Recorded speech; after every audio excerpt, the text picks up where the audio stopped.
નમસ્કાર દોસ્તો, લોકરક્ષક અને પીએસઆઈની ભરતી અંગે અપડેટ આવી છે, જેની આજના વિડીયોમાં વાત કરીશું, જેમાં તમને મૂંઝવતા પ્રશ્નો જેવા કે ફિઝિકલ ટેસ્ટનું આયોજન ક્યારે થશે, પહેલાં લેખિત પરીક્ષા આવશે કે શારીરિક પરીક્ષા. પોલીસ ભરતી બોર્ડના ચેરમેન હસમુખભાઈ પટેલે આ વિષય સુરતમાં જાહેરાત કરી છે, તેની આજના વિડીયોમાં ચર્ચા કરીશું.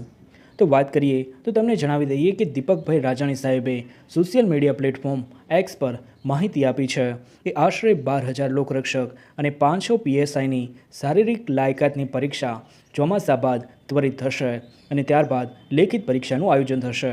એટલે કે પહેલાં શારીરિક પરીક્ષા હશે અને ત્યારબાદ લેખિત પરીક્ષાનું આયોજન થશે. ભરતીમાં છેતરતા લોકોથી સાવધાન રહેવા પણ પોલીસ ભરતી બોર્ડના ચેરમેન હસમુખભાઈ પટેલે અપીલ કરી છે. 5 કિલોમીટર દોડનું આયોજન થશે. પોલીસ ભરતી બોર્ડના ચેરમેન હસમુખભાઈ પટેલે આ જાહેરાત સુરતમાં કરી હતી. વિડીયો ગમ્યો હોય તો વિડીયો લાઇક કરી તમારા મિત્રોને શેર કરવાનું ભૂલશો નહીં. ચેનલ પર નવા છો તો ચેનલ સબસ્ક્રાઇબ કરી બેલ આઇકોન પ્રેસ કરો કે જેથી દરેક નવા વિડીયોની અપડેટ્સ સૌથી પહેલાં મેળવી શકો. વિડીયો પૂરો જોવા બદલ તમારો ખૂબ ખૂબ આભાર.